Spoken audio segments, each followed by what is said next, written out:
Hello, hello. Welcome again. My name is Ana Sofia Suek. I'm the Associate Director of Global Programs at the San Francisco Art Institute, SFAI. I would like to welcome everyone tuning in to this very special event, the San Francisco Art Institute at the University of Redlands School of Music Chance Ensemble, a tribute to the composer Barney Childs. We're honored to have you tune in from the Bay Area to Redlands, California, and all around the world. Professor Christopher Coppola has been organizing the SFAI Chance Ensemble and touring around the Bay Area for 4 years. It is the first time for the University of Redlands and SFAI to collaborate together to present a virtual and film concert, and hopefully it is the first of many. For those of you who may not know, SFAI was founded in 1871 and remains one of the country's oldest institutions of higher education, committed to the practice and study of contemporary art. SFAI fosters creativity and original thinking in an open, experimental, and interdisciplinary context, and has played a central role in many contemporary art movements, including abstract impressionism, Bay Area figuration, color field, California funk, and the Mission School.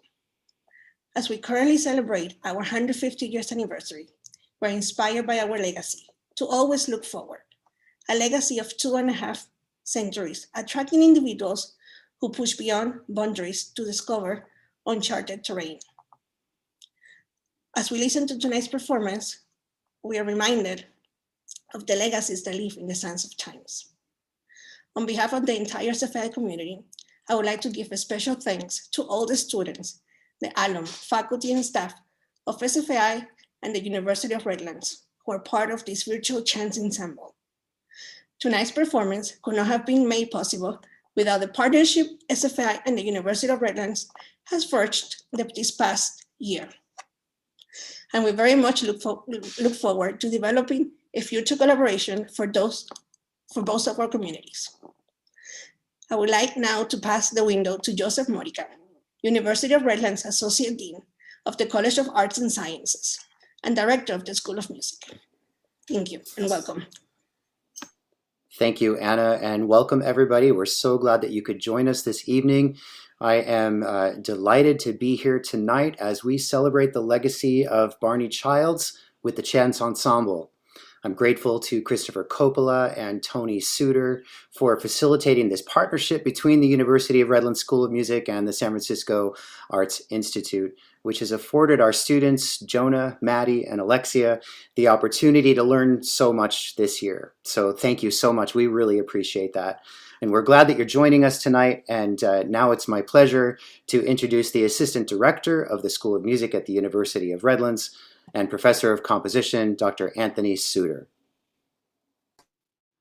Well, thank you. Thank you everyone for being with us tonight. I'm Anthony Suter and I'm one of the composition faculty at the University of Redlands. I'm incredibly excited to be a part of this next chapter in the collaboration between San Francisco Art Institute and the University of Redlands, a collaboration that has been going on for well over a decade now. I have the distinct honor tonight of introducing the artistic bridge between our two institutions and the visionary behind many, many successful collaborations between SFAI students and Redlands students. Bringing our institutions and students together was his idea, and he's the bridge because he is the Director of Cinema Projects and Studies at SFAI and also a graduate of the University of Redlands Johnston Center for Integrative Studies and studied composition with one of my predecessors, Barney Childs, to whom this concert is dedicated. It's my pleasure to introduce my collaborator, co-conspirator, and friend, Christopher Coppola.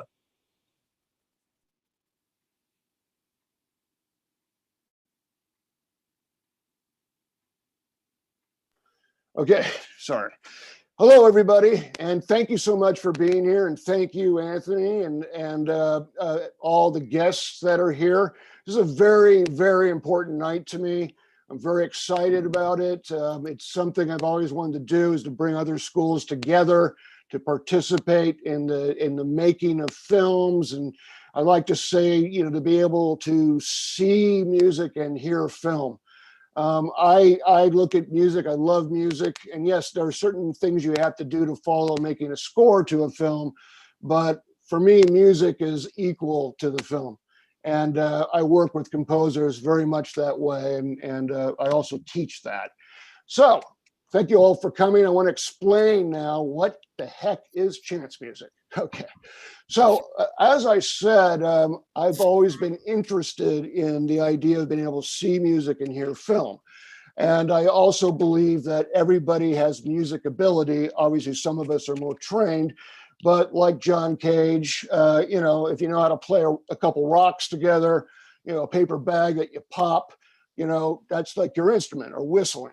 So we come up with an idea, a philosophical or poetic idea, and then we use chance to both shoot a film based on chance, and then to have a theme, you know, based on that philosophy. The students also compose the music through chance. And so what we have here is a little documentary of prior chance ensembles. And this time it was only SFAI. That's why the do-rags are here. And a very cool guy named Chris, who's a motorcyclist, makes these for us and kind of digs it. And he, you know, he's a hardcore biker. So if you're there, Chris, thank you for the do-rags. That's why the students are wearing them. But let's go ahead and show this little documentary about some of the other chance ensembles performances.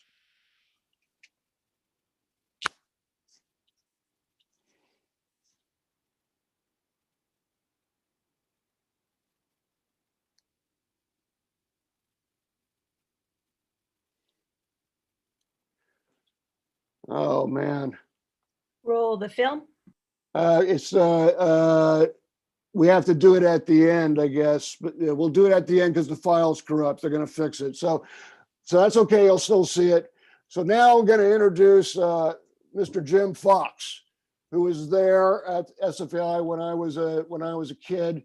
I think I was like 17, and you know, he was one of the most important elder statesmen of the school, and a very close friends with Dr. Barney Childs. And he actually taught electronic music and kind of got me into the whole tape loop thing and cutting the quarter inch and, you know, taping it, kind of like cutting film. So I want to introduce him because he's going to be the distinguished Redlands composer, setting up all the other composers that are here tonight that have graciously wanted to be part of this tribute to their teacher and colleague. So Jim, I'm giving it over to you. All right, thank you, Christopher. Distinguished may be a misnomer there, but anyway, I'll open just very quickly here with a few thoughts of Barney Childs and my connection. Keep it very brief here. That oddly enough, Barney Childs first came across my radar when I was in high school. Through finding copies of the wonderful magazine that all the composing students should be aware of if they ever studying music of the 60s, particularly American, and that's Source Magazine. And it was it went on for about 10 years in the 60s and all. Enormous magazine filled with scores, all sorts of stuff. They would have slides in some of them. Some of them actually had little 10-inch records bound into them, including such things as the famous I Am Sitting in a Room of Alvin Lucier. The first recording of that was bound into there, or Robert Ashley's Wolfman. Anyway, and Barney had some scores in there, NE5, Jack's New Bag, which were really wonderful, indeterminate, what some people call mobile form, in the sense that little bits of music can be moved around by the players at their will, and the piece can almost function like a mobile. Anyway, and around the same time, I also ran into, you know, the CRI record Barney had out, you know, and one of the first, I was in Indianapolis, which is not a hotbed of new music performances in the 60s, and I ran across a local university. Butler University had did one of his woodwind quintets, and I wandered over there, and wow, it was wonderful. Anyway, I had other recordings of his as I got into college, and And then up at Rose Records in Chicago, I discovered the label that Barney ran, Advance, though I never knew he ran it, Advance Recordings. It did, early Once Festival stuff, Gordon Mumma, Robert Ashley. He did the first, Richard Maxfield electronic music. And he did a record of the fellow I was studying with at that time, Phil Windsor. He did his Melted Ears, kind of a wild, eclectic, piano work. And then around 74, I ran into Barney at my teacher's backyard. I went over there and they were sitting around. Barney had come through town to lecture at Roosevelt University and was crashing at Phil Windsor's place. And so we spent the afternoon sitting around, sipping bourbon and chatting. And I then, Barney and I kind of hit it off. And after he left town, we corresponded a bit in the old fashioned way, mailing letters back and forth. And at one point, Barney, and I think actually they did a piece of mine with his new music ensemble then. And he invited me to come out and do my graduate work with him in Redlands. And so I thought, great, I've never been, west of St. Louis at that time in my life, and any excuse to buy a car and head west was a wonderful romantic kind of thought. So I hopped in the car and came out to Redlands, where Barney gave me an assistantship teaching electronic music, and then I kind of hung around commuting in from LA after I graduated to continue with that class for a while, which is where I met Christopher. Anyway, I remained friends with him until his death in 2000, with Barney. Coming out every so often to visit him in Redlands, and he came into LA a couple of times to go to parties at my house or a concert where we might put on some of his music in LA. And what's also wonderful is I'm seeing that he is now, years after his death, records are coming out by notable performers. Just last year, John McCabe, the noted British composer and pianist, there was an album came out on the Metier label of his. The British clarinetist Ian Mitchell, put out one of Barney's pieces the year before that. The renowned double bass player, member of Bang on the Can ensemble, New York, Robert Black, put out Barney's sonata for solo bass, or bass solo, I guess it is, a couple of years before that. So it's wonderful because his stuff, we thought, oh gosh, it might just dissipate into nothing, as often happens with composers when they die and the spotlight, leaves. Anyway, and so that's about it. About myself, there isn't much to say. I'm a composer. I live in LA, as I have ever since forever, it seems. And I'm currently in Venice. And I also, in the spirit of Barney, though that was not the impetus behind it, and of Gino, who also has a record label, I also run a little new music record label, Cold Blue Music. That's a going concern still. And I guess that's all I have to say preliminary. I've probably way too much more than you cared to know, and more than perhaps anyone would care to know. Now, on the program, I'm presenting two short pieces of Barney's. Both are text pieces, meaning they're pieces that are just written out. You have as if the ones I have are from Barney's old Royal typewriter, which had a very distinctive font on it. And in Barney's text pieces, because of his training as a poet, and he was an English major at Oxford and an English major at Stanford, they're unusually good. We're used to text pieces from the 60s and things. It's like, oh, do this, do that. The first one I'm going to do, which I'm going to read, is a piece called Variation on Night River Music. It's a conceptual piece that transcends the object of do this, do that, and then it's done. So it's very short, and this is what it is. This piece is Variation on Night River Music by Barney Childs. Night River Music is a piece by Barney Childs for solo E-flat alto horn. The player is to be at night at a river on the right bank as one faces downstream, at a minimum of 200 feet from any people or any man-made structures. The evening should be quiet and clear. The player is to wear only black or black-blue bathing trunks or rolled-up trousers. Standing in the river, no more than knee-deep, the player performs the 24 short musical phrases provided, once each only, in any order, with a pause of up to 5 minutes after each phrase to think about what has been played. Unless you perform the work, you will never hear it except in your mind as you imagine it sounds. Hear it now in your mind.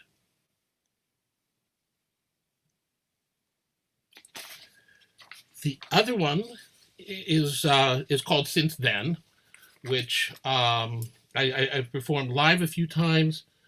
I didn't have a piano in proximity with my computer to get on here. So Sunday I ran out to my friend Scott Fraser's house and did a recording of it, which I believe I can say cue up the tape, and I believe they also have the image of the text for the piece that will also show up.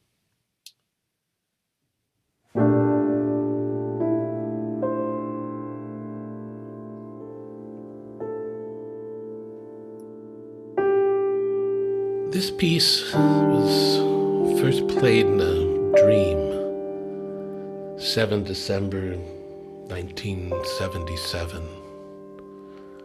Also played was a game, the dream game. The board is like a checkerboard, but with a great many more squares. There are many pieces, some of red plastic, some of gold-like wire, some of gray stone. Mine was a small gold falcon with a tiny ring, like that on a bracelet charm on top of its head. Many pieces are placed on the board. The game is over when your piece is left alone on the board. Oatmeal was cooked in the morning. Most of us wore old field jackets, gray twill pants, no Levi's.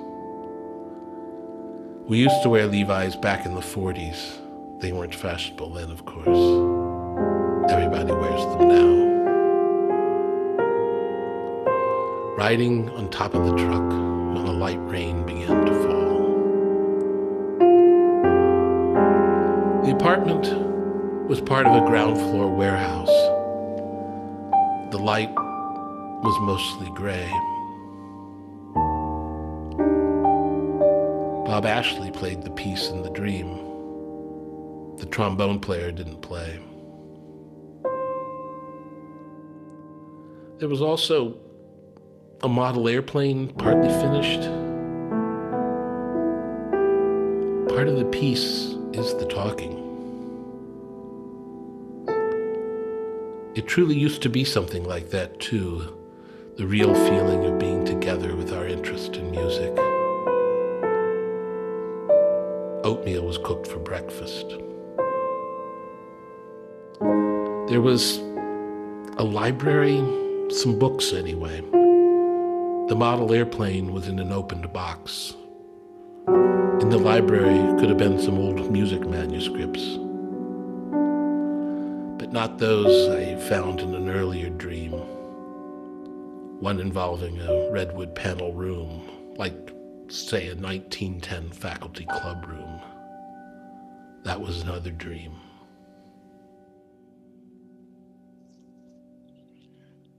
Man, that was absolutely beautiful. It's, these two pieces are really wonderful of Barney's. I've always liked them. My friend Mike Fink, who's taught at Cal Arts taught composition there for about 30 years, said he teaches both of these in, for the beginning comp students when he does his little talk on text pieces, because they're okay. Jim, I'm going to carry on moving on here because we have a lot to go through. But yes, Hard. That was absolutely beautiful. Alrighty. I don't see myself up here talking now, but that's okay.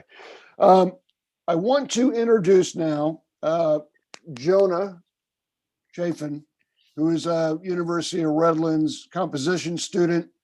And he also is a filmmaker, and he's going to talk a little bit about his piece, Fear, and the whole chance principles behind it. So go ahead, Jonah, it's all yours. Hello, thank you, Professor Coppola.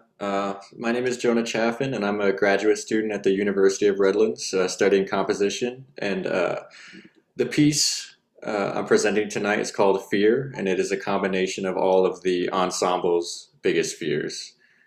So we began with a regular deck of playing cards, and each person in the ensemble had me stop while shuffling, while doing this, and then they had me stop, and then that would be their card.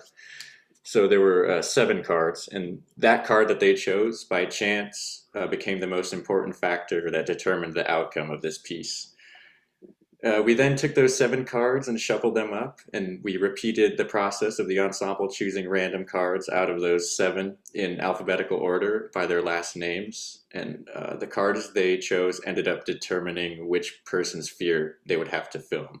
So actually only 2 people got to film their own fear, while the rest had to envision other people's fears. And with the playing cards being chose at random in a similar way and using either red or black cards as a deciding factor, we also determined the length of the full film, like how long each person's shots would be, the amount of shots that they would shoot, and whether or not the footage could be manipulated with effects by me in post. But I could not do that due to chance. And for the music, I had the ensemble either play a coffee mug with coins in it that they spin around when they shake the mug, or clinking together glass bottles to make a quick bouncing sound, and also bottle caps that bounce when they are dropped. And members of the ensemble with certain instrumentation had to play at different points. Like, for instance, during moving point of view shots, the mug players with the coins would have to like shake their mug rapidly, and the bottle cap bouncers would play during still or slightly still shots. And I was the soloist for this piece, and I designed a synthesizer that combines the sound of clinking glass bottles and with the ringing sound of just a regular drinking glass being hit by a bottle opener. And I just performed it along with the ensemble on my keyboard, and it gives kind of a spooky vibe, I think, which is perfect for this Fear chance. So I hope you all enjoy.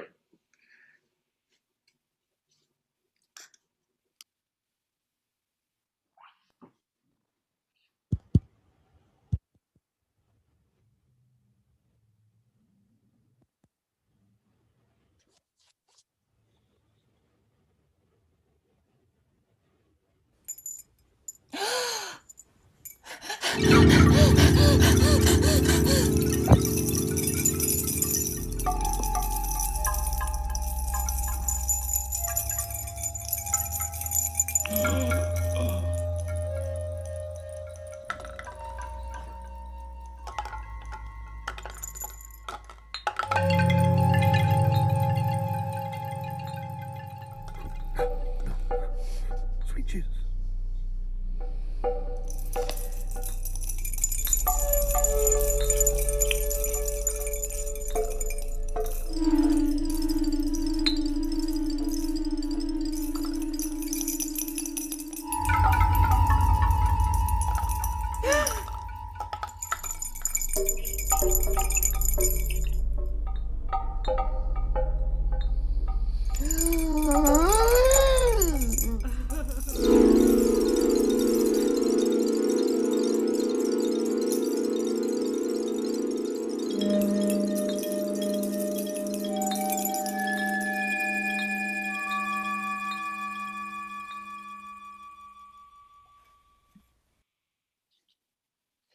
That played very well. Good job there, Jonah. I want to just do something very quickly and say something about these chance pieces, because normally it's done live, so every time there's a performance, it's slightly different, improvisational. And so that's why I wanted you to see the other chants so you could see us performing live. And in this situation, we got to mix it a little bit because everybody made their own track and sent their track after they performed to all the other, to the filmmaker to be able to mix it. So can we just show that minute documentary of Chance Ensembles performing live so the audience can see basically how it was done before COVID, okay?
Creative process of 5.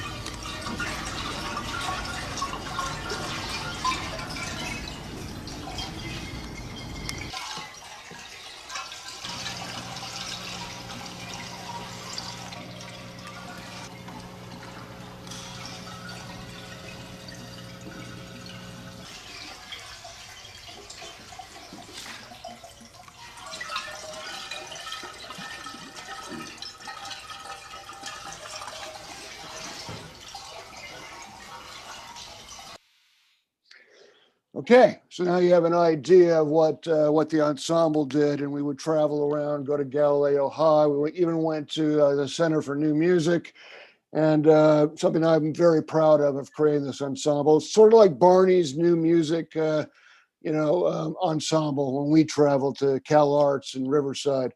So now I'm going to give it back to Mr. Fox, Jim Fox, to talk about our next composer performer.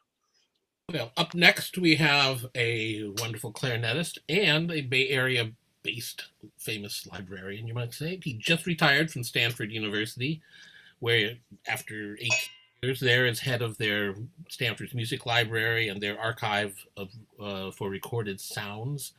Earlier in his career, he was music librarian at Middlebury College and archivist at USC's now gone Arnold Schoenberg Institute. And he's been president of the Music Library Association. I first met him when I first got to Redlands. He was part of a group of exceptional clarinetists. There was a little bunch of them that included him and Walt Morgan, Scott Vance, and Marty Walker, and Virginia Anderson. And they were all students of Phil Rehfeldt's. They played in Barney's ensemble. They all studied with Barney. I don't know what else to say while cutting it to, making a short introduction here, Jerry. I think you should pick it up and talk a bit about the piece and Barney. I appreciate it. Thank you. Thanks, Jim. So I'm going to play a piece that's perhaps a little bit different because it's not going to be a chance piece. In fact, it's the sonata for solo clarinet that Barney wrote in 1951, and he was only 25 at the time.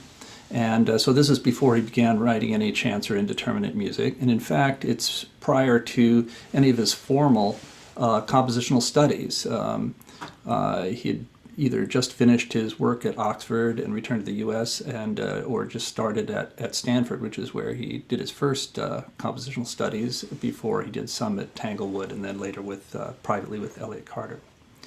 So I'm going to try and play 2 of these movements from the sonata, and the first movement is actually has two basic themes. One is more cheerful, is a little faster, and then there's a more lyrical, slower movement. And then those themes are repeated twice more with slight variations. And I think one thing that's characteristic of this piece, even for an early Barney piece, is one of the things that he always told us was what made a piece interesting is to play with the audience's expectations. So it's always got a slight element of surprise in there. Just when you think you know what's going to happen next, it doesn't happen next. Something different happens, and that's kind of what happens in these variations. And the piece is sort of the entire sonata is actually based in C, so that's the essential tonality of the piece. I'll say a little something after I end the first movement and introduce the second one.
The second movement here is, I think, a little more representative of kind of what Barney pieces later were like. One of the things that helped me understand his music a great deal is a speech that he wrote as the keynote address for the American Society of University Composers. And in that speech, he talks about his connection with the Southwest United States, especially the desert landscape. And I think you can hear that is really very important to him. And so I advise you to look that up and read it, because it helps you understand where he's coming from a lot. And you can kind of imagine these landscapes where you have this vast open space of the desert, and you're standing there alone, and there's really no sound, except if you listen very carefully. And then you begin to hear sort of the sounds that are off in the distance, or then there'll be a sound that is very loud because it's close up to you. And I think that's what happens in a lot of these sort of pieces like this, slower pieces. Also, the element of silence is really important in Barney's music, which you may hear in some of the other pieces that'll occur later.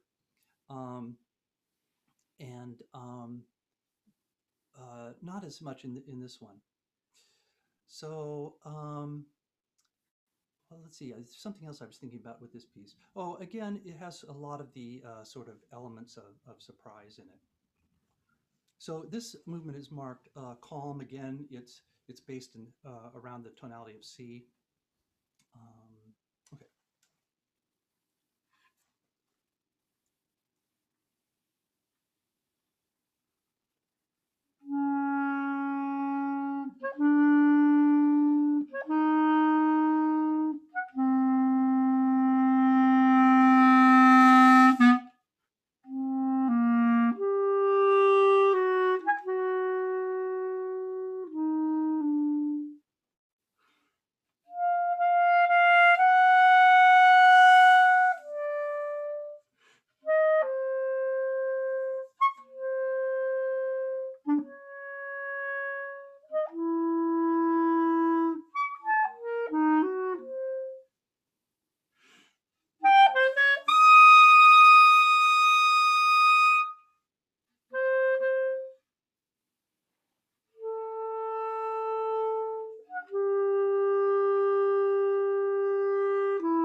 So I think the other thing that I forgot to say before on this one is I think what Jim alluded to earlier, and that is Barney's interest in poetry. And a lot of the things you hear in Barney's music are these sort of speech rhythms that come out in the music, and particularly in a piece like the second movement here. So I have a feeling that it's time for the hook.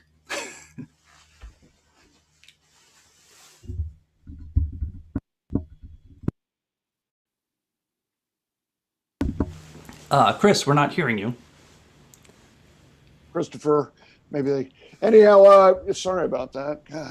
God, like you said, Jim said earlier that back in the day when I was there, clarinet was the big instrument. And hearing you and Andy Rayfelt, not Andy Phillip Rayfelt, his son Andy Rayfelt actually writes source music in my films, is quite good. But anyhow, I thought it was beautiful, and it really brought me back to those days, which I really cherished when I was part of the School of Music, University of Redlands. So now I want to introduce you to Kim, who is SFAI, as I said, and she participated in this class and really took to the whole chance concept, and something that she, maybe because of being a clown, that might have something to do with it. Maybe wrong, but go ahead, Kim. Thank you, Professor Coppola. My chance film is called Reflections on Shadow Self, and it started with one of my Instagram themes. I riff on self-reflection through the idea of a selfie in mostly windows, but sometimes mirrors. So I asked people to gather selfie reflections and shadow selfies. I used flip of a coin for anything with 2 choices, and I picked out of a hat for anything with 3 or more choices. So location, inside or outside, flip a coin, and the person getting the shot knew what to do. Would it be selfie reflection filmed in a mirror or window, or shadow selfie? Flip a coin.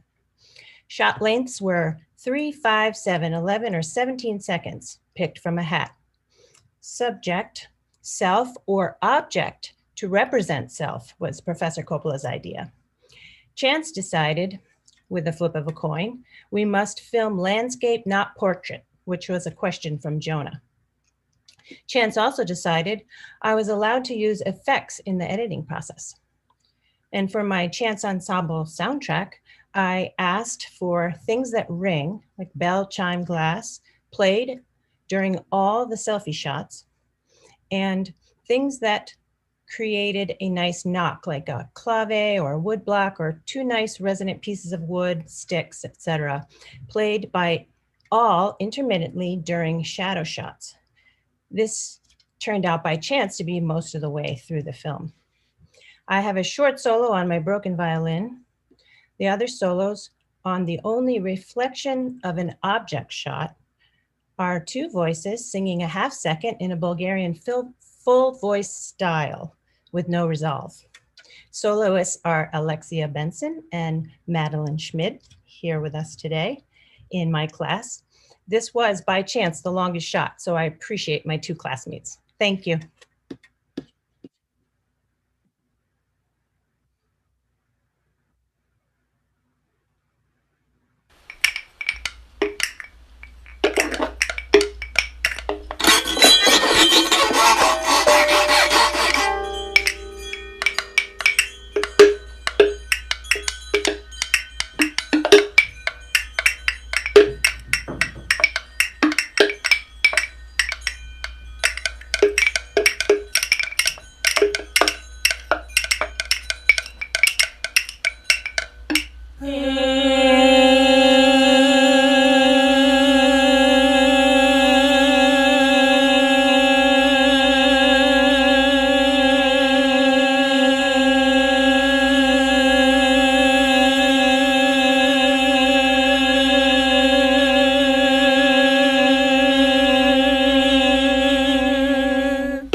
was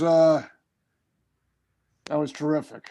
And yeah, it sounded like you might have added a couple little things there. It sounded like I heard a kalimba, but maybe I'm wrong. Anyhow, I'm going to give it back to Jim to announce the next composer performer. Coming up next is an old friend of mine, Phillip Schroeder. We first met in, I think, 1976 in Arizona. He's just retired from 30 years of being a theory and comp teacher at numerous universities around the country. He now has retired to an idyllic spot in rural southern Colorado outside Walsenburg. He's written for all sorts of large and small ensembles, and his work's been performed a lot of places, recorded on a half dozen labels. He was, as were all the folk who are here, one of Child's sort of select few that Barney liked to hang out with at his house after events. At the moment, Philip's amassing a large collection of gongs and writing works for them, and is engaged in a great sort of reforesting of parts of his rural property. And he's going to perform, well, I'll let him tell you about it. It's a piece of Barney's that's wonderful, absolutely wonderful.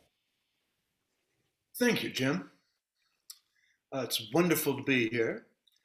And I just want to quickly thank Christopher for putting all of this together.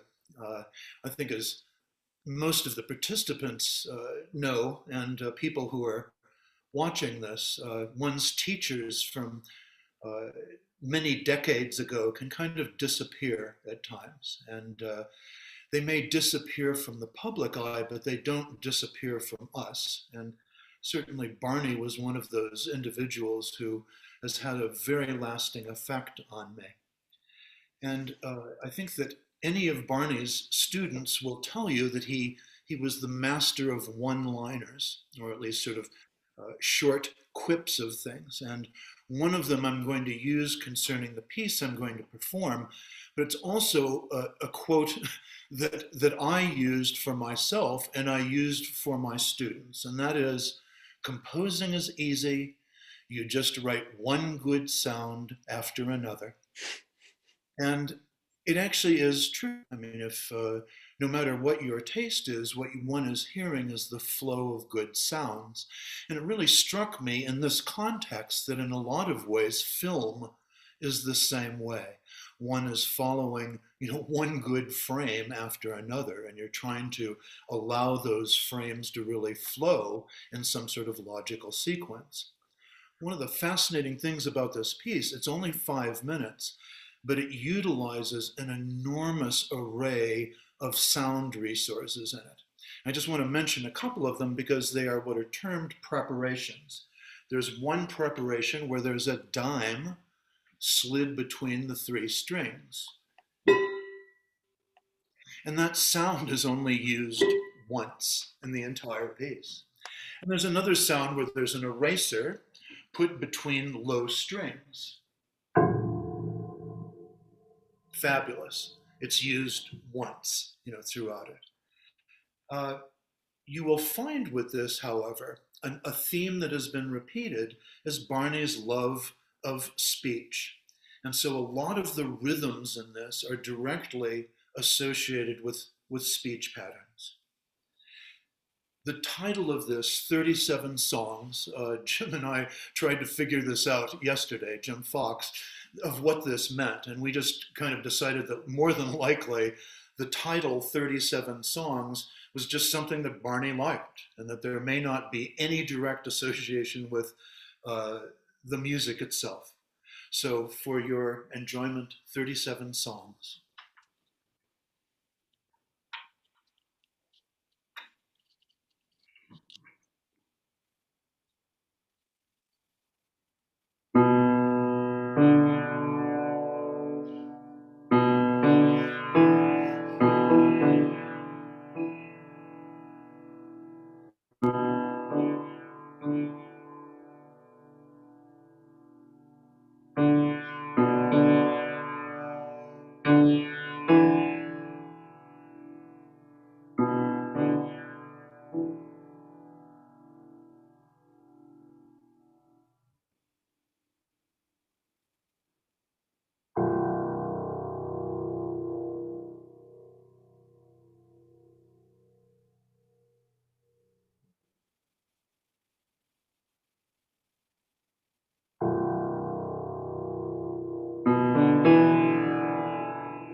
When we look up at the stars, we think of them as cold. They are so far away. And all the emptiness to them is cold. But if we were to be at a star, we would instantly burn. We would vanish in heat and light.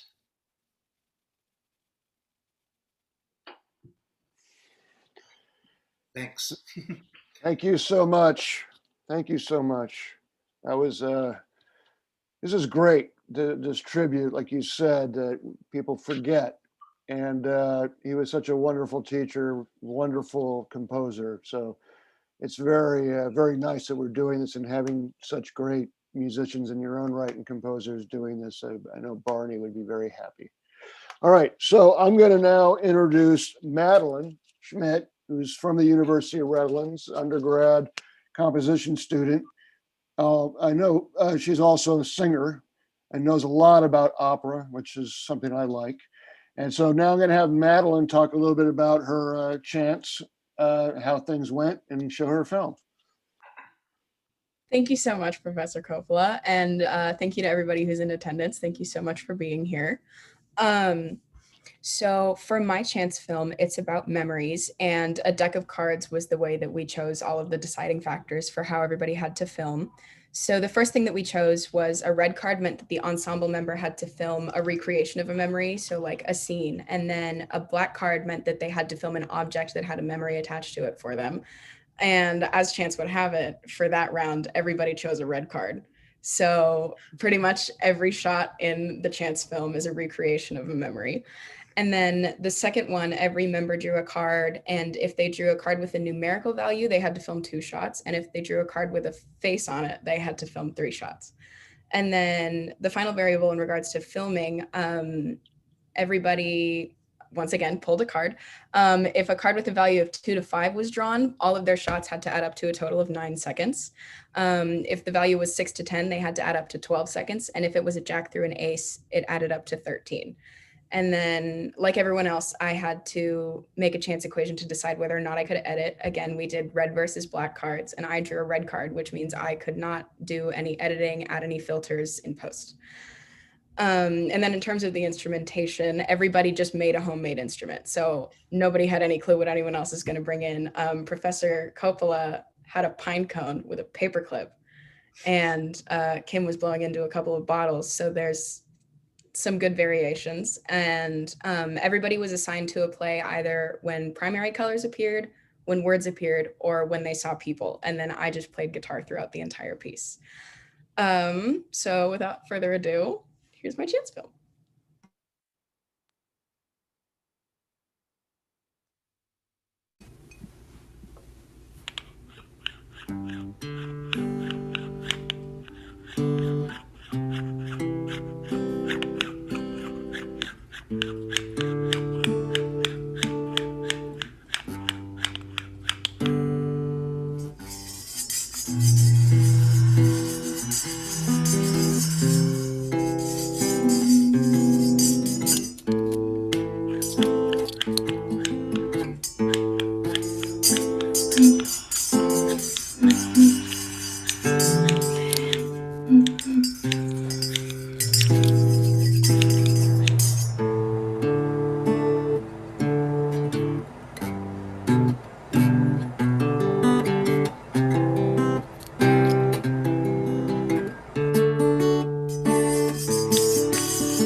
Thank you very much, Maddie.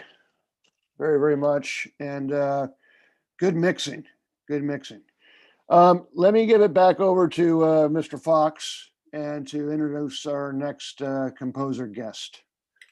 Well, next up is Gino Robert, Bay Area composer, improviser, performer.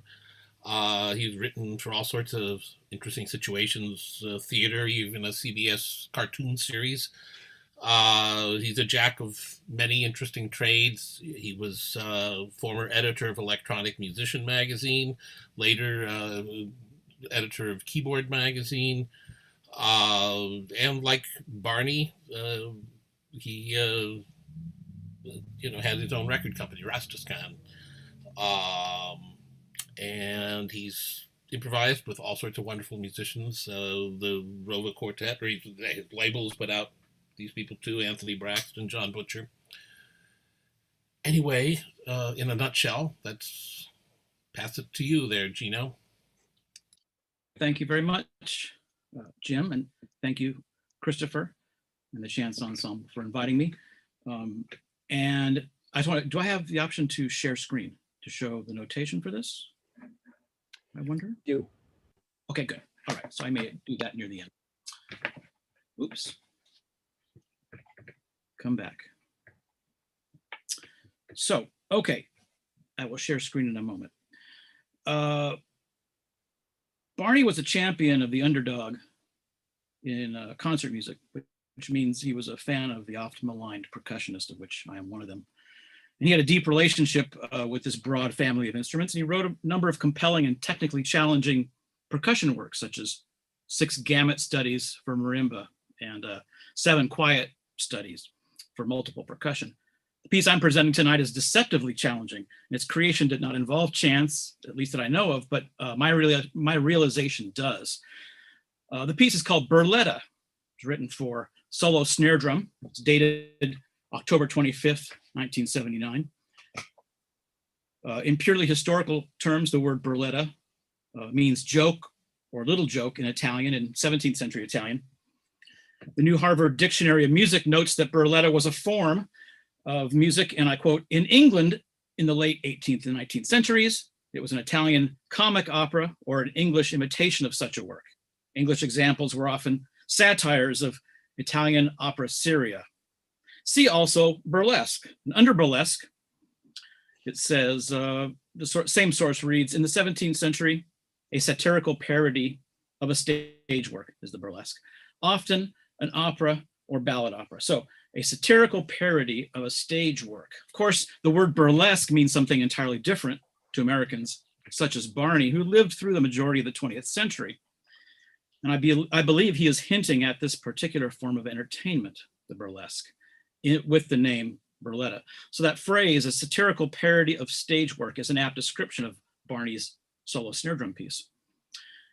The piece is part of a collection of solo percussion works called Out Back of the Drum Shop, a title that suggests an informal setting where drummers are perhaps trying out an instrument or practicing before a lesson or audition, based on the rhythmic material and the indication that the piece should be played as, quote, at a slow grind tempo. Burletta is inspired by the jazz-based triplet feel that drummers would play while accompanying a burlesque show, particularly the daring and sensational solo performances by women. Yet true to the title of the collection, Out Back of the Drum Shop, to which it belongs, burletta teases at the feel of show drumming. Its irregularity and spaced pauses suggest a scene where a drummer is sitting out behind their favorite music store, casually working out some licks in between puffs of a cigar and swigs from a flask. Originally, I'd planned to shoot a video of myself playing burletta outside an actual drum shop to recreate this kind of scene, but I was rained out on the day I arrived there. So I opted instead to record outside my home and synchronize it with a video chosen through chance means. And to my great surprise, it is the exact length of time of my performance. And this realization is meant to act as an extension of this idea of the burletta as a satirical parody of a stage work. One last thing. The only notated version of this work, which I will show you as I share my screen,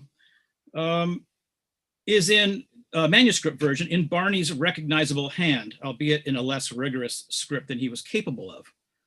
To get a sense of his mastery of music notation, you have to look at the score for Knocking Piece by the composer Ben Johnston, which is extremely beautiful.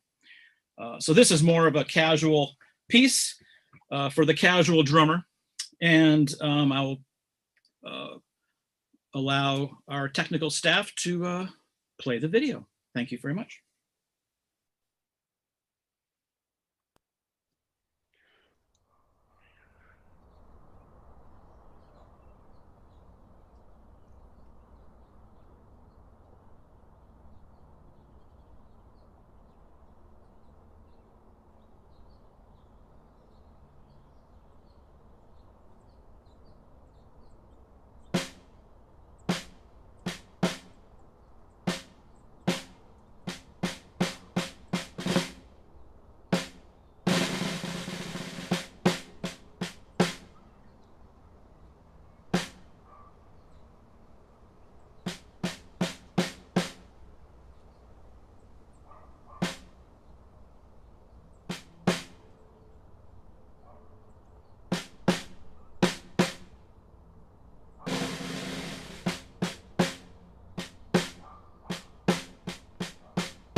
Wow.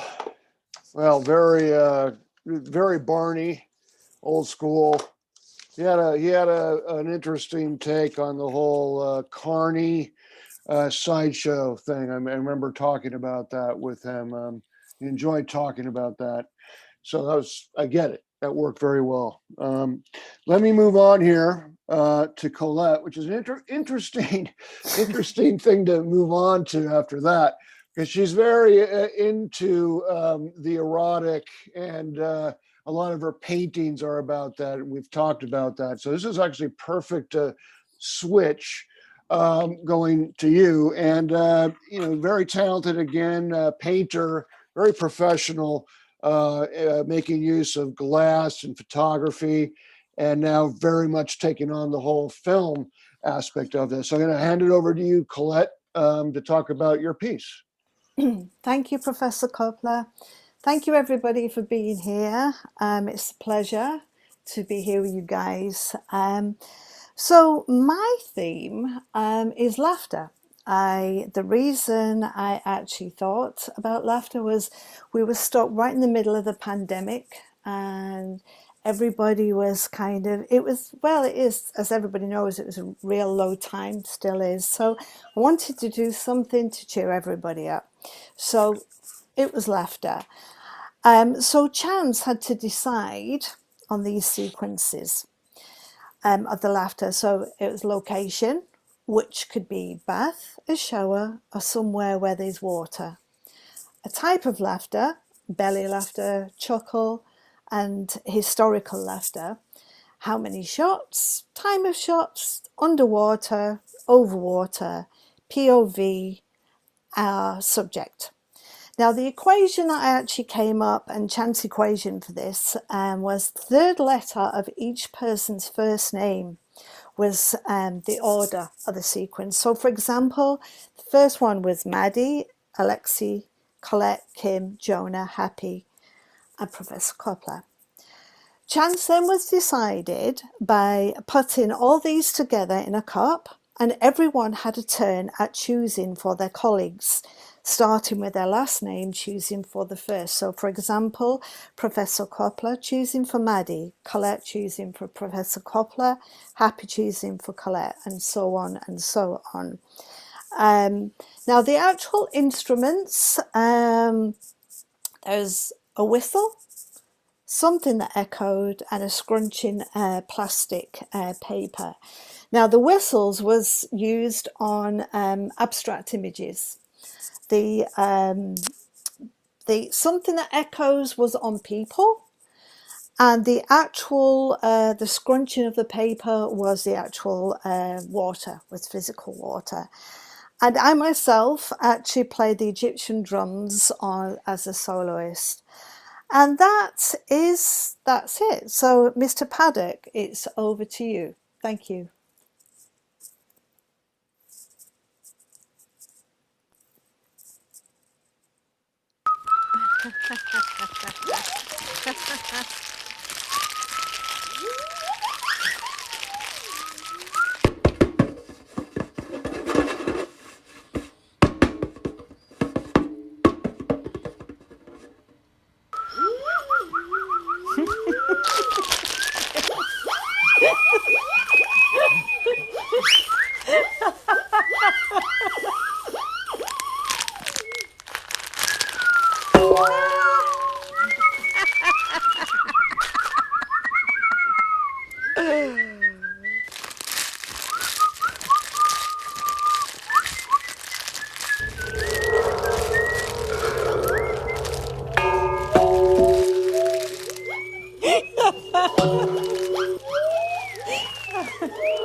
Oh, yeah, we needed that laughter. Definitely. Very nicely done. Let me hand it over to Mr. Fox again to introduce our next composer, performer. Up next is Bay Area composer and organist extraordinaire, Dave Hatt. He's been the assistant organist at San Francisco's Cathedral of St. Mary's of the Assumption for more than 20 years. He's been an interim organist at Grace Cathedral. He's a specialist in the organ music of Max Reger. He's concertized around the country, including regular organ concerts at Trinity Cathedral in Reno, and where I hear him about once a year at LA's enormous Cathedral of Our Ladies in downtown Los Angeles. We have numerous, all the people involved have numerous ties together. I've known Dave since, the mid-'70s, like most of these people. Anyway, David, I guess take it away there, please. Well, okay. Thank you, Jim, and thank you, Christopher. The hour is running late, so I don't have much to say, except that this piece is not live. It was recorded in 1981 at Cal State San Bernardino. And the great thing is, it was just after they had just opened their new music building, so they had a brand new piano. And so what you hear is a very good brand new piano in perfect tune, and I'm happy with that. Other than that, I will leave you. I don't know what you're going to do during it, but I can leave you with this picture, which I doubt many of you have seen because I think I have the only copy. This is a picture of Barney taken by a friend of mine in 1973.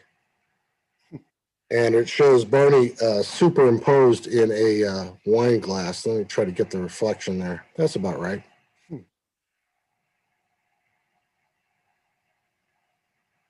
So, go ahead.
Wow, Mr. Hatt, what a performance. And it reminded me of the anger in Barney, some of his pieces. And I don't know where that came from, but he definitely had that, and a lot of his music portrayed that. But man, you're right, man. That piano is so well tuned. It's like bells.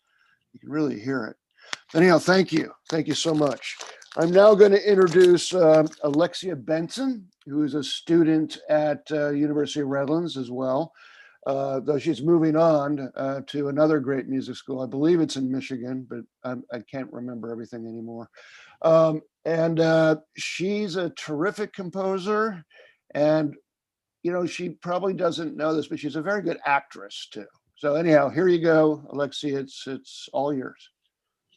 Thank you so much, Professor Coppola. It's a pleasure to be here and to be with all of you.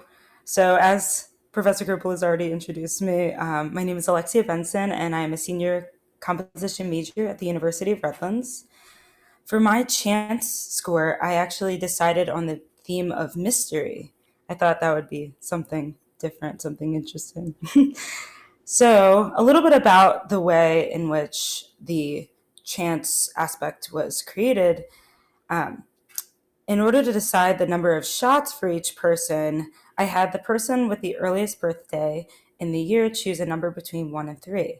After this, I used an online spinning wheel with each participant's name to determine who would be granted each number of shots, or that amount of shots. Following this, whoever had the second earliest birthday month would decide a number between 1 and 3, and so on. As for the subject of mystery, which is the object or subject that they would be filming, I had each participant write down a person, place, or thing and privately message me in our Zoom chat box. Then I copied and pasted each participant's subject in a separate spinning wheel. I used a spinning wheel that had everyone's name on it to select the person who would take this shot. Then I used the spinning wheel with the subject of mystery to determine what their shot would be. And we ended up spinning this wheel based on the number of shots each person had to take. So if a person had 3 shots, then we spun it 3 times and they would get either person, place, or thing, and whatever that thing or person, place was. As for whether or not the shot was literal, conceptual, or both, we each put pieces of paper with the numbers 1, 2, 3, according to literal, conceptual, or both, in a hat and mixed them up. Then each person chose one paper which would decide this for themselves. Lastly, in order to determine the length of the shots, I had each person decide a number between 1 and 10, and I then had them send this number to me in the Zoom chat box. And then I also ended up putting this in a spinning wheel, and we did the same kind of thing accordingly. As for whether or not the shots would be POV, object, or both, we ended up flipping a coin, and if it was heads, it would be both, and if it was tails, it would only be one of these.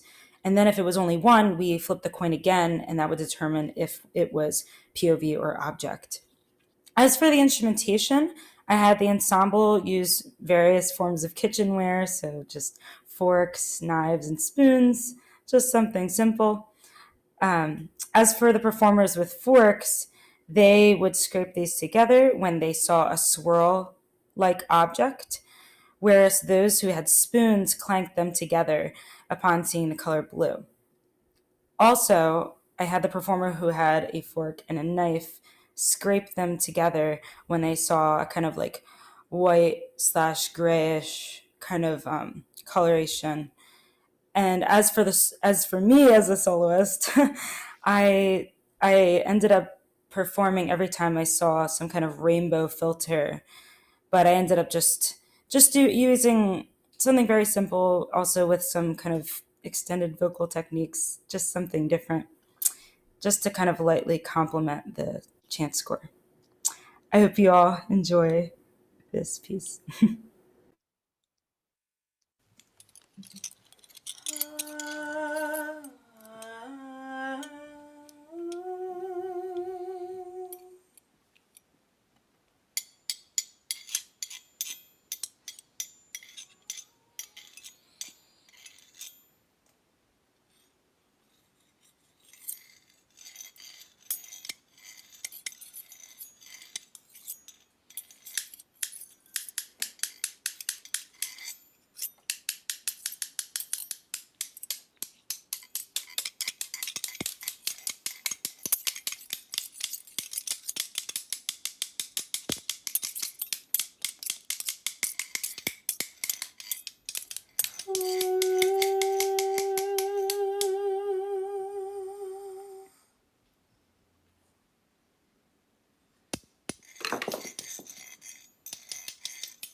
Thank you very much, Alexia. And I also like the pauses in there, silence at moments that thinned out. So the chants worked out for you. And what a voice. What a voice.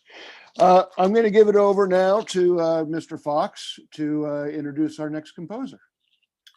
Up next is one of my oldest friends, Rick Cox. Is a composer and performer.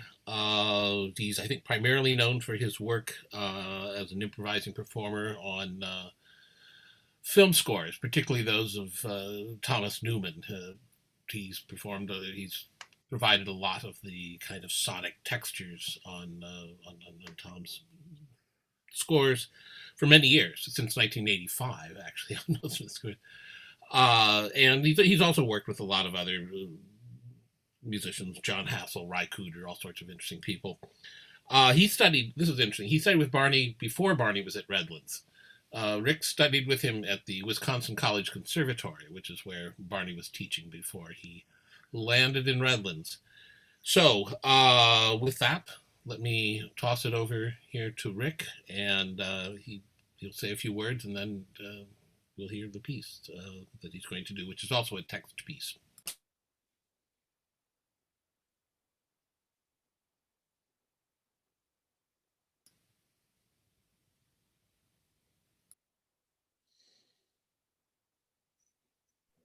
There we go.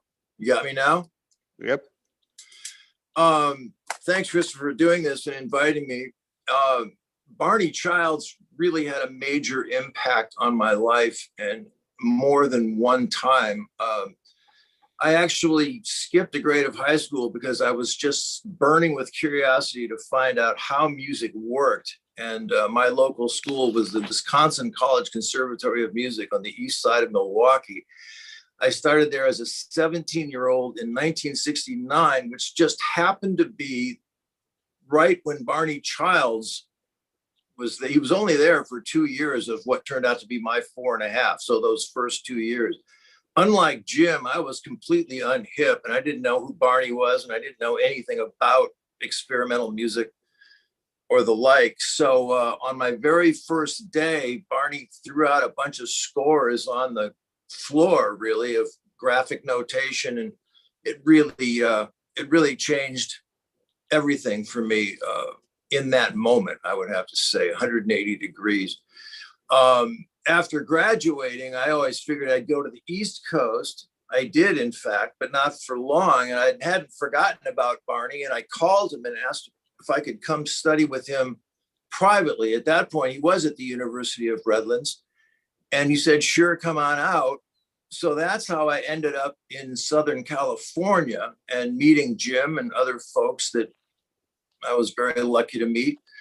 And also ending up in LA and going on from there. So I kind of feel like I owe it all in a way to Barney.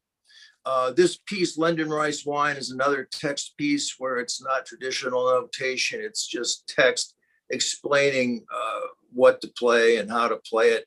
I believe I premiered the piece in Redlands in 1976, maybe. I had just really started playing alto saxophone when I arrived in 75. So it's appropriate that this version, which I recorded yesterday, I sort of stopped playing alto in 1996. So it'd been a while since I've been playing again. So yeah, that's it.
Wow.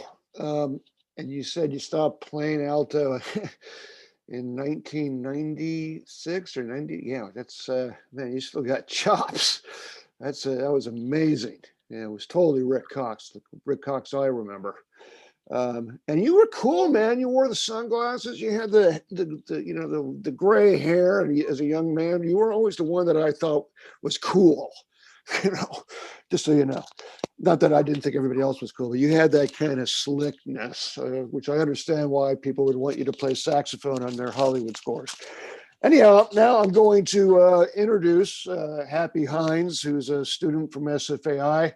The best thing I can say about Happy is that she is very wonderful in terms of love and beauty, and she wants to bring that out to the world. So Happy, why don't I just give it to you and go ahead and talk about your film. Okay, hi. Thank you so much, Professor Coppola. Thank you everyone for being here. I made my film, I called it Candles. I wanted to make a piece on love. I asked for shots of either still or moving. I used the pick a hand method as my chance mechanism. Chance decided that the ensemble could pick anything from flowers to candles. Chance decided that the ensemble pick an ambiance sound loop to play off their laptops using the space bar. Whenever it was people and animals, only SFAI played. Whenever there was music, Redlands played. Whenever there was flowers, both Redlands and SFAI played. But Redlands was long phrases and SFAI was short phrases, and only the mandolin soloist plays on Candles. I am like really into romantic comedies. I always have been. And I grew up in a very loving household, and I thought it would only be right to make my film about love. So I hope you all enjoy.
Thank you very much, Nicholas, for that lovely solo mandolin that you did for Happy.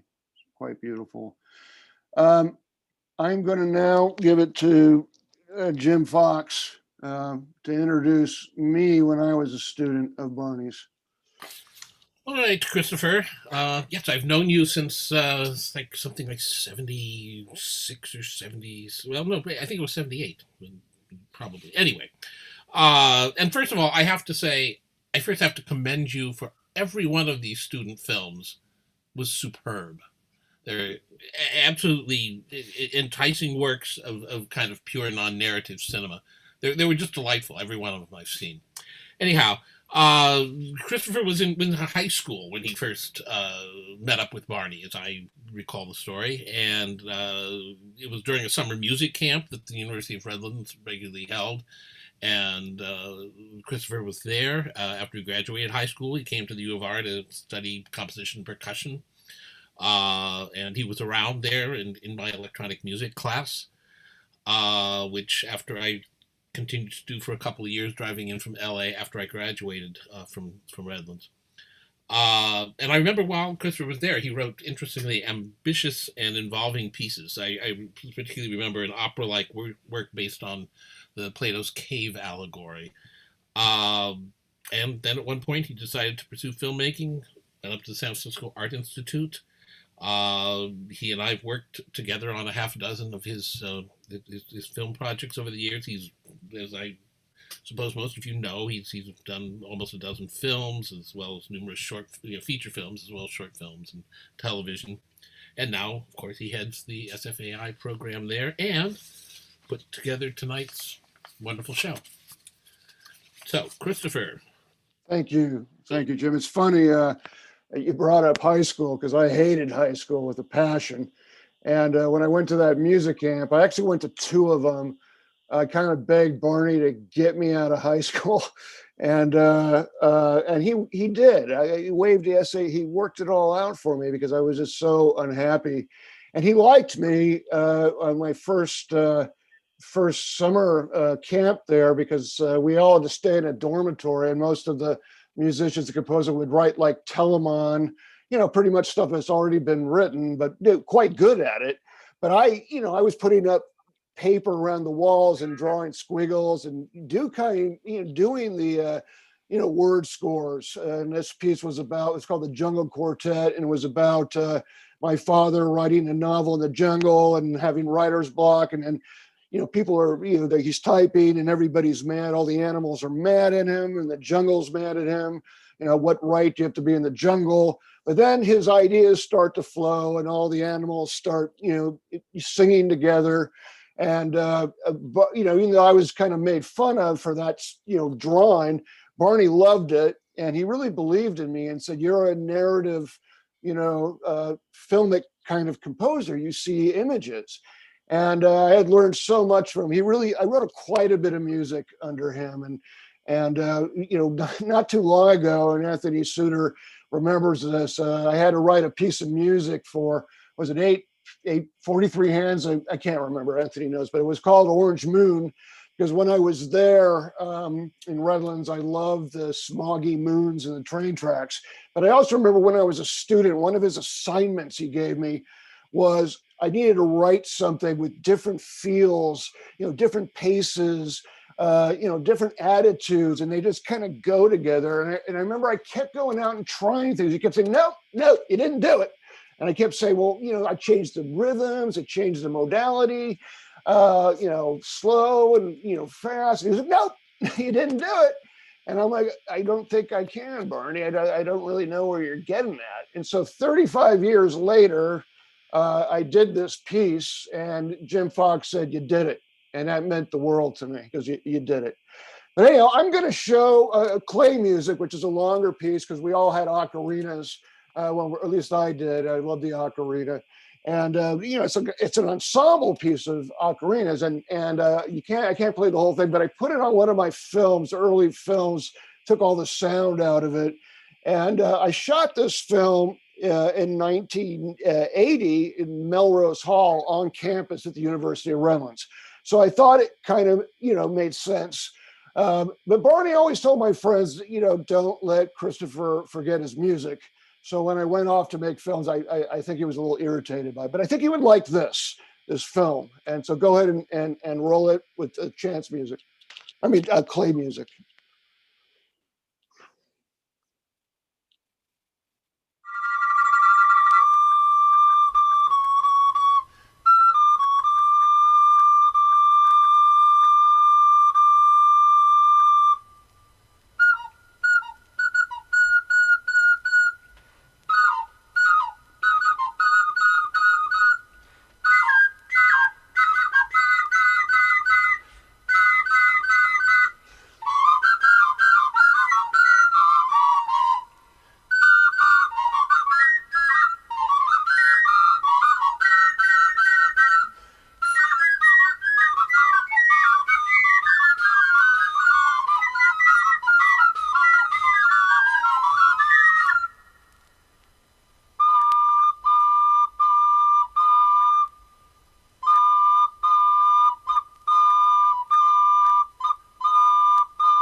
So anyhow, actually, I love that. It's just his music with that piece. It's like a reinvention of it.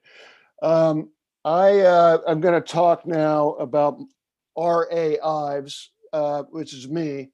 I like to be one of my students, with my students. I like to give myself the same, assignments, because it's good to keep your skills honed.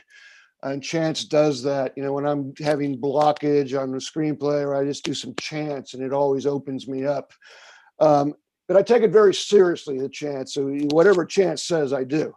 I was one that came up with an overly complicated chant. So it was nice when some of the students came up with simple ones. But I did the Chinese thing where you take all the numbers of your birthday. I'm 1/25/1962. Yeah, add it all up till it's one number. So I'm an 8. 10 is a 1. So everybody got their Chinese life number. And then there was all kinds of other stuff with drawing out of a hat and flipping a coin. It got very complicated. But basically, it's called windows. The idea of looking in, looking out, but also symbolically.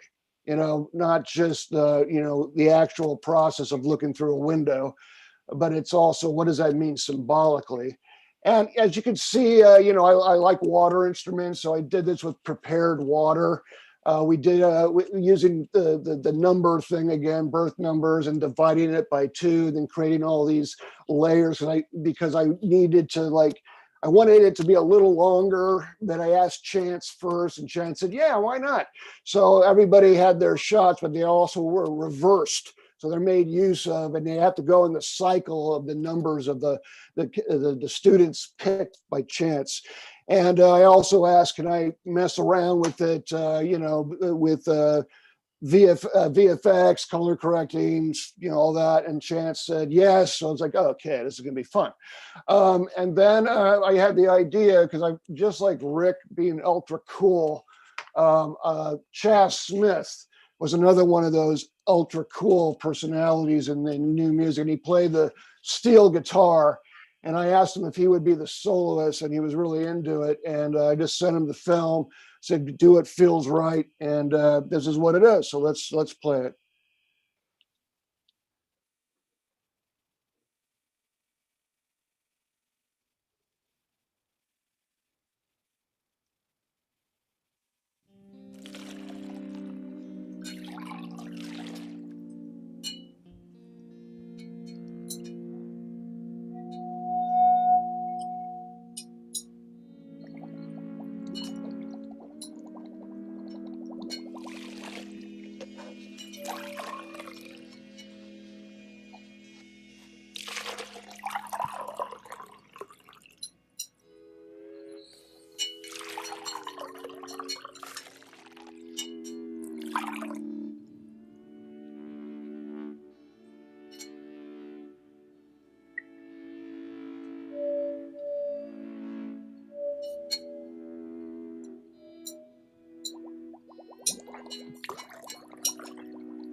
Well, Chaz, if you're there, that wasn't the right mix, but I'm moving, so I'm a bit exhausted. But there's a lot more going on with the steel guitar, and it was beautiful what you did. But that mix, Chance made me do it, put up the wrong one, so that's what they wanted. So anyhow, what I wanted to say is that towards the end, and everybody that's been here and stayed through this, I really appreciate it. And I appreciate Jim and all the composers and my students and the University of Redlands and the San Francisco Art Institute. And we're gonna have a little Q&A afterwards. But I'm gonna have Mr. Paddock, again, I affectionately call that. I've known him for a long time. He's top shelf technical. And Barney would have said definitely he's a first-rate young man. So why don't I have, just to kind of explain the Q&A, have Mr. Paddock take over right now and explain how that's going to happen. Sure. Thank you, Christopher. And thank you for putting this on, and thanks to all the artists and all of the musicians, performers. It's been really amazing to watch and really happy to be part of it.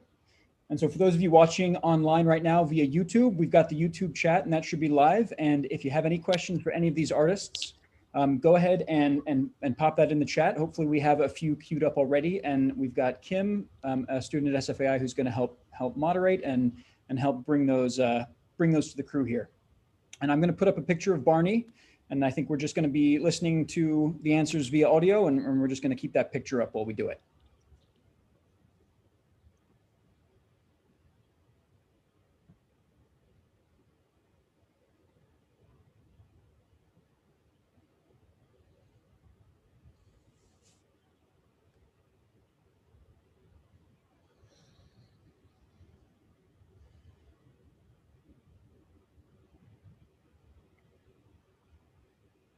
Any questions?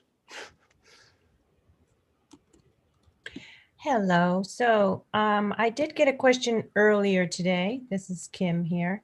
And I answered it in the chat. I'm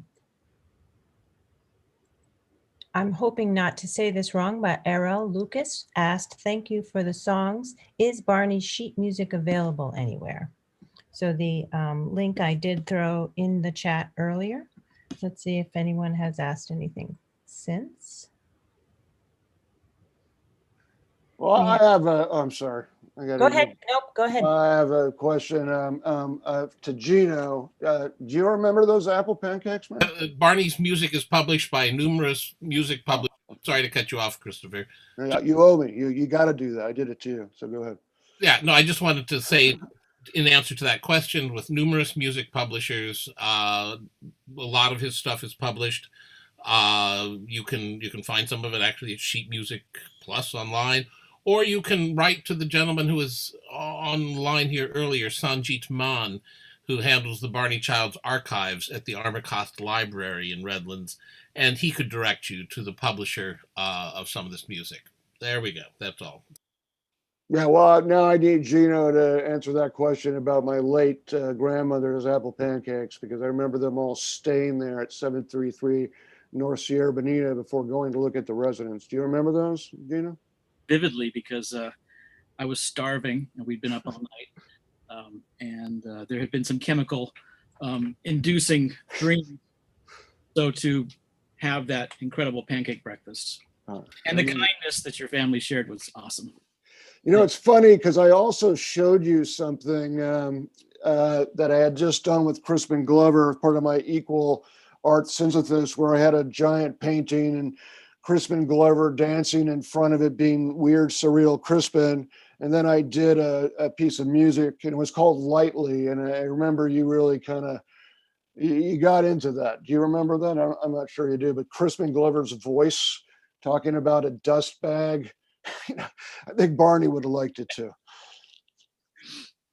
So if there's no more questions, I know it's late. It's been great. I want to thank everybody that's worked on this and those of you that stuck it through this. And we're going to do a lot more. I see some big things going between both my alma maters, music and film and other things. So thank you very much for coming. Thank you. Bye.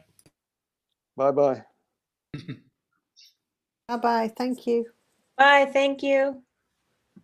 Thank you so much. Thanks, Christopher and Jim, for putting this together, and all of the crew at the SFAI. It's been really incredible, really incredible. Bravo. Yes. Thank you so much, Christopher Paddock. Yeah. Paddock. And please connect with us in Redlands. There's so much history here and so much knowledge and sort of institutional history that we would love to be in a relationship with all of this great sort of disciples that Barney has created. I mean, what a transformational and profoundly affecting teacher. So and that's what we do at Redlands. And so Barney's such a shining example of that. So we hope to see more of everybody and keep that alive. I just want to add one last thing, that my mentor at the San Francisco Art Institute was George Kuchar, one of the great prolific filmmakers, and my mentor, before and still is, was Barney Childs, and they both came because at my first son Bailey's baptism, which I had a priest that would bless hot rods, because I wanted the baptism to be done at the house. But Barney was there, and so was George, and they talked. And so it's kind of cool having both my mentors. And I think Barney got why I went and did some film and still mixed it. So here's to George too, and to Barney, and maybe their spirits, really get something from this, because they deserve it.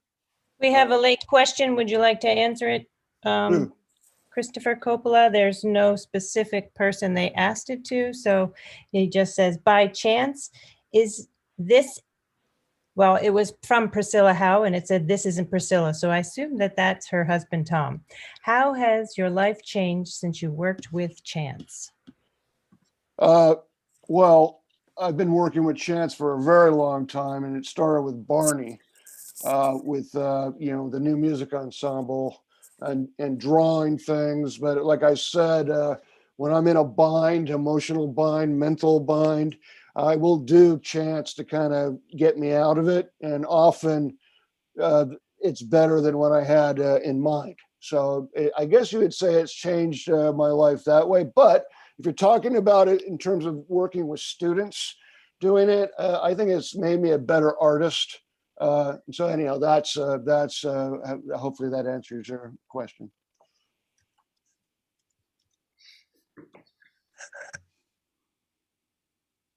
I agree. I feel like it's made me a better artist, and it can open me up if I get blocked, for sure.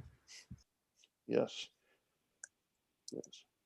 So I think we're good. It's time for a martini, man. I need one so much. I got to make my dry Bombay, the original Bombay, not the freaking sapphire blue bottles. The bottle's beautiful, but I like it dry, with a drop of bitters, one little drop of Tabasco, and a lemon peel, kind of old school. So I think I've earned that right. So I'm going to leave and make my freaking top shelf martini. All right. Make it a double.